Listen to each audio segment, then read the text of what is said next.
Hi, good boy. Hi. I didn't get you anything. I didn't get you anything.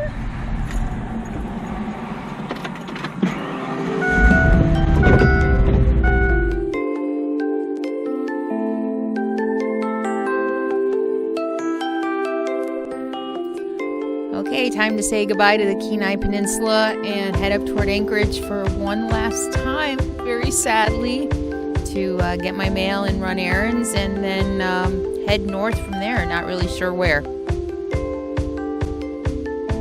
Just drive until I figure it. There's no place I'd rather be. Only where you need to be. Can you imagine the way it will be? Where there's no time and everything is free.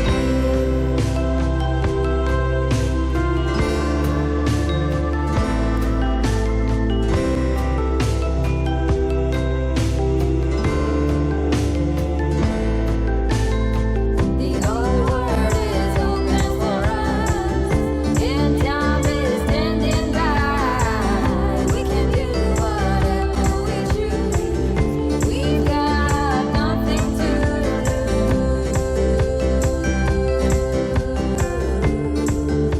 lose. Здравствуйте.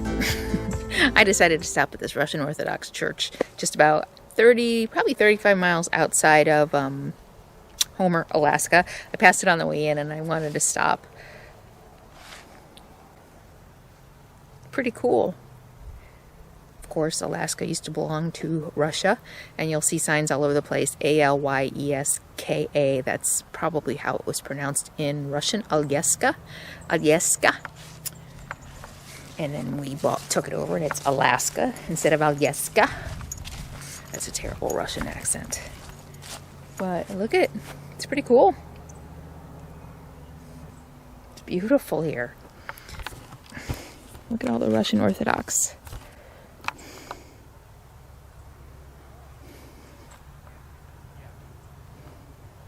It's a beautiful time of year here in Alaska. Oh, look at the fireweed is blooming.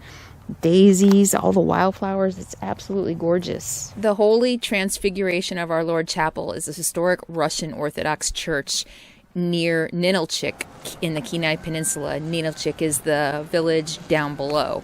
It was built in 1901, and it's roughly cruciform. It's a roughly cruciform shaped building, mainly designed by Alexei Andreev Askolikov, who came from Sitka to supervise the building's construction. In 1901, the church replaced an older church built near the village down below in 1846, the founding of the village. And in 1977, the church competed only with a largely altered schoolhouse as an artifact of past Russian associations to the community. The population of Ninilchik in 2010 was about 883. Ninilchik is considered an Alaska Native village under the Alaska Native Claims Settlement Act. And the Ninilchik Traditional Council was established as the government of Alaska Natives in the area. The Alaska Native people of Ninilchik have ancestors of Aleut and Aleutic or Sugpiaq descent, as well as some Denaina. Many also include Russian ancestors from a couple of men who settled here with their Aleutic wives and children in 1847 and later migrants. Russian was widely spoken in the village for years, and due to the community's isolation, the Russian dialect continued much in its mid-19th century form. And with some surviving speakers, it has been studied in the 21st century. How cool. This is right up my alley. I studied a lot of Russian in college. This is cool. And I'm still on the hunt for camping. I'm probably just going to have to pay $15 for basically a rest area across the way. I decided I was heading out of Homer to find a camping spot for the night to go back into Homer tomorrow. And then I decided, you know what? I'm just going to move on. I'm tired. I'm really tired. I've been traveling nonstop for 3-4 months now. I think the longest I've stayed in one spot is 4 days, maybe 5. I don't think so. I think the longest I've really stayed in one spot in several months is 4 days. And when I do stop, I have to get caught up on work. So I'm traveling and working and traveling and working, and that's okay. I mean, you know, when I'm in one place, I don't have much else to do besides work. I mean, I suppose I could hike, I could read, I could relax. I'm tired. I'm feeling it.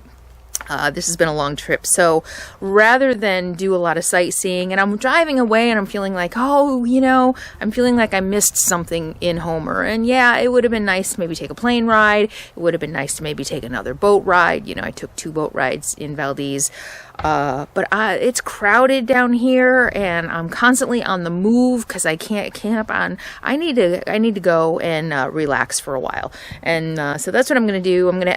It's gonna be a while, really, because I still have to head up to Anchorage and get my mail, and so I'm probably about a week away from being able to really find good boondocking where I can stay put for a while and really relax.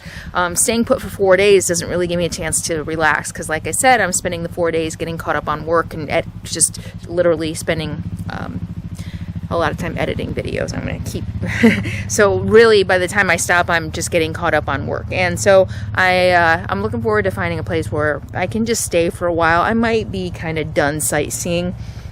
I had even thought about doing the Dalton to go to the Arctic Circle, but I'm not sure at this point. I need a break. I need a vacation from my vacation.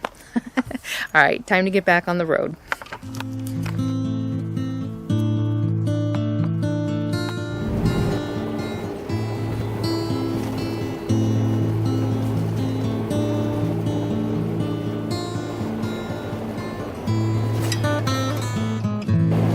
Okay, I'm saying goodbye to the Kenai Peninsula today. I hadn't really planned on spending too much time down here.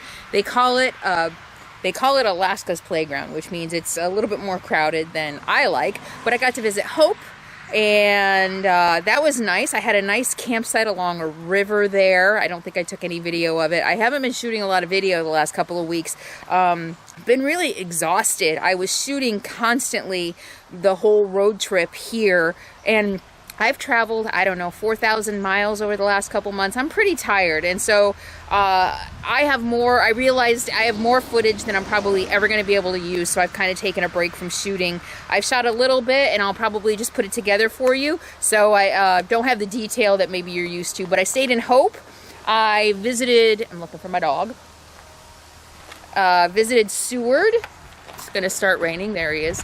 I visited Seward, although I just camped outside of Seward. It was way too crowded and way too touristy for me. Not my cup of tea.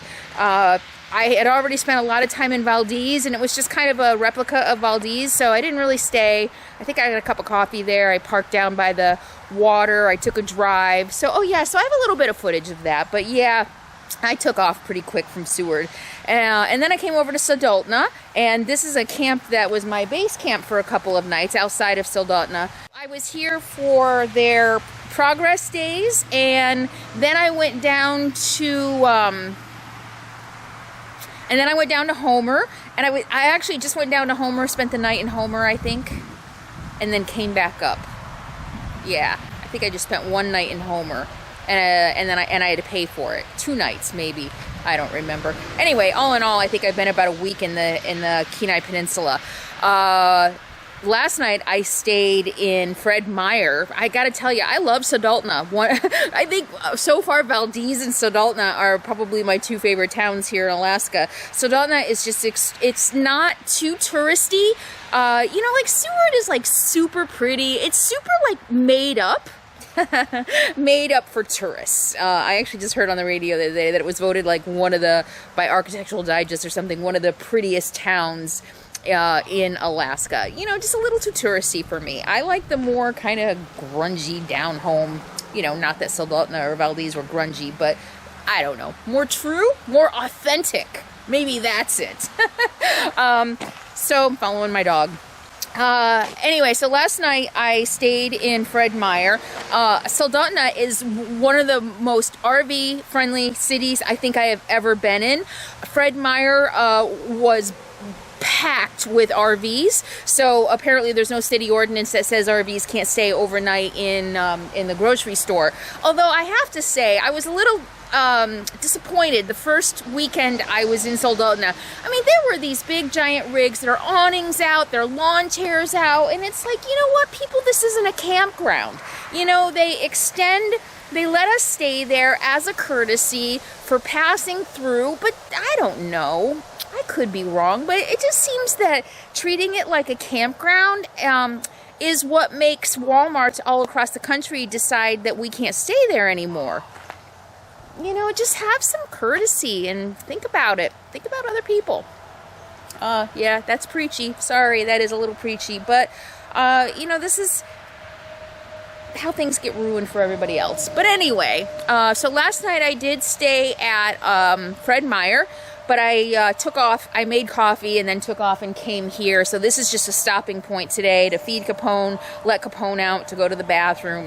And this is just about 10 miles outside of Soldotna. And the first time I was here, I walked down and it's basically laid out for future development, but nothing has been built here yet. So there are roads down there that are similar to a lot of the roads that I've traveled that do have residences, only none of these have residences. So I think I'm running out of battery. So my plans are totally up in the air right now. I'm really just gonna take it day by day. I am pretty tired, like I said. I think it would be nice to find a place maybe to sit for a while, but I know me, I'll get bored. And I think I really do at least want to hit north of Fairbanks, do some sightseeing, and maybe do the Dalton up there. So, all right, I need to hit the road. It's about 10:30. I'm a few hours from Anchorage, although I don't know that I'm gonna make it to Anchorage today. Because there's no camping near Anchorage, just campgrounds. So I think I might just stay between about an hour south of Anchorage and then go into Anchorage tomorrow, run my errands, and head north from there. Although I really don't know where I'm going from Anchorage. I don't know which direction I'm going yet. I'll decide tomorrow. You want to eat, Capone? Hey, bud, you want to eat? You want to eat? Is it time to eat? Yeah?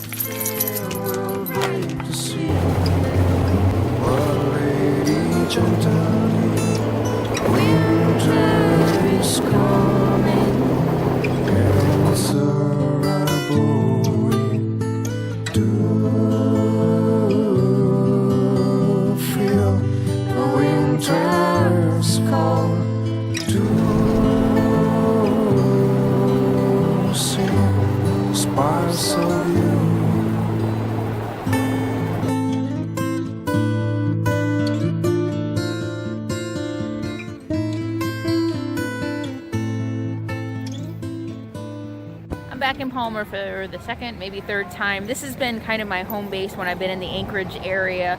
It's really the best place to find boondocking. There's a Matanuska, I think, river just outside of town, and this is where I picked up my mail the first time I came through Anchorage. And now as I'm heading back up north towards Fairbanks, I had some business to take care of and some shopping. This is really going to be the last major city before Fairbanks, and I'm not really sure how long I'm going to take to get to Fairbanks at this point in my trip. I'm not really sure what I want to do. I'm taking it day by day. I take pretty much every day, day by day. But yeah, this is Palmer.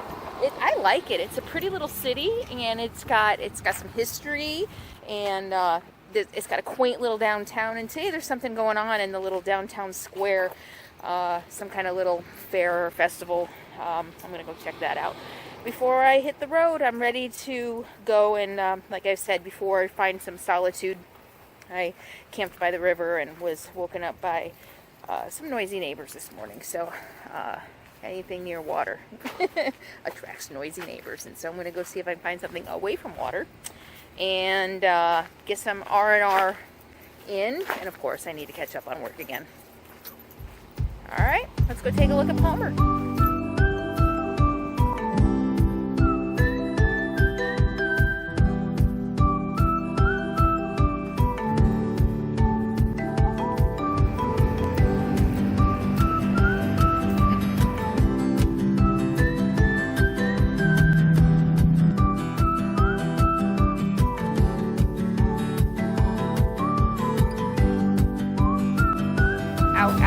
Yeah, it smells like your dog food.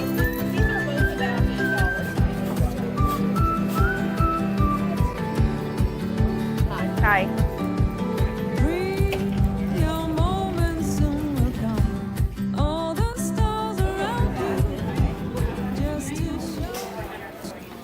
Yeah,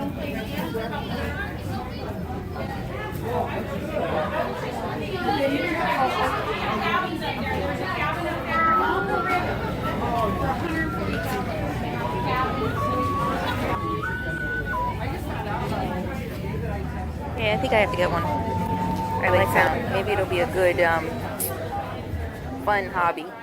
I think since I'm in Alaska, I'll get the one with moose.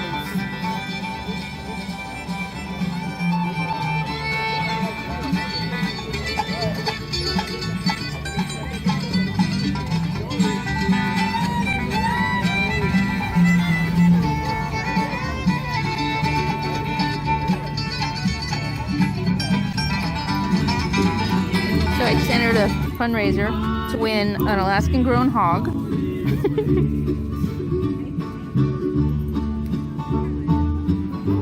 Oh, this one is a cruise or a meat package. I just really wanted to donate to the Alaska FFA and the 4-H.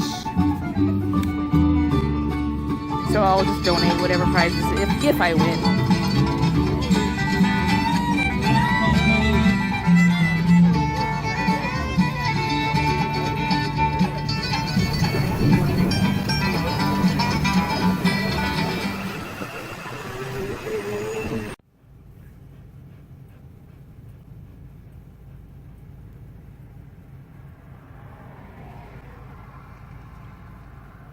So it's always a little sad to leave an area that I know I won't be coming back to. I've been down in the Anchorage area, I don't know, maybe like this whole like southern part of Alaska for more than a month. I spent a long time in Valdez, and I feel like I've been through Anchorage a whole bunch, 3 times. I think I ended up going through Anchorage because that was kind of my home base for going to the UPS store to get my mail, and the post office there. I guess the UPS store I went once to get packages from Amazon, and then the post office I was getting my general delivery mail. So from my mail forwarder. And so I'm leaving Palmer now. I've got all my groceries are all supplied up. I went to Fred Meyer, which is hands down my favorite countrywide grocery store. I don't ever have to go to Whole Foods. They have everything I need, and it's always stocked really well, really good organic produce. I think I even got tempeh, and I haven't seen tempeh in a really long time. Tempeh, for those of you who don't know, is fermented soy, and for a lot of people it has the consistency of meat. It's just a little heartier than regular tofu, and it's kind of good crumbled up and stuff. It takes a little getting used to, but anyway, I'm all stocked up. I got my coffee. I've not been drinking Starbucks. I've been drinking local cafes, which are really, really good. The local coffees have been really good, but this was inside the grocery store and it was easy. I filled up on gas and got some errands run this morning, so I'm leaving Palmer. I'm leaving the southern part of Alaska. I'm really sad. It's going to be really hard to leave this state. I got to tell you, it's going to be really hard. But on the other side of being a little sad, I'm excited. There's something really exciting about being all stocked up. You know, my propane is full, my water is full, my black tanks are empty, and it's just kind of like off to a new adventure. Although this stretch of the highway I've been on before, but I'm hoping to find some new camping spots about 300 miles from Fairbanks. And I think I am at this point feeling like I do just want to get up to Fairbanks and at least start the Dalton Highway. What the heck, we'll see what it's like. Prudhoe Bay, which is on the Arctic Ocean. I was checking the weather last night. It's in the 30s during the day. And starting in about mid-September, it looks like there's going to be snow. So if I want to get up there and do it, I need to do it now. I thought it would, I think it's 400 miles, and I thought I'd probably spend a few weeks, 2 to 3 weeks doing it. Partly because going slow is going to be the way to not break down, and because I like to do everything slow and kind of explore. I hear it's beautiful. So hitting the road and saying goodbye to Palmer, and for now, I will be back for now. All right, time to hit the road. You ready to go? You want to go? All right, we'll see you soon. In the meantime, be happy, be free, and be kind. Mwah. I have set my sails on fire and watched my vessel sink, 'cause I've seen the shores of every tide, but I still wished I was in your sea. my wandering heart deep into the earth. 'Cause when we were mountain tops apart,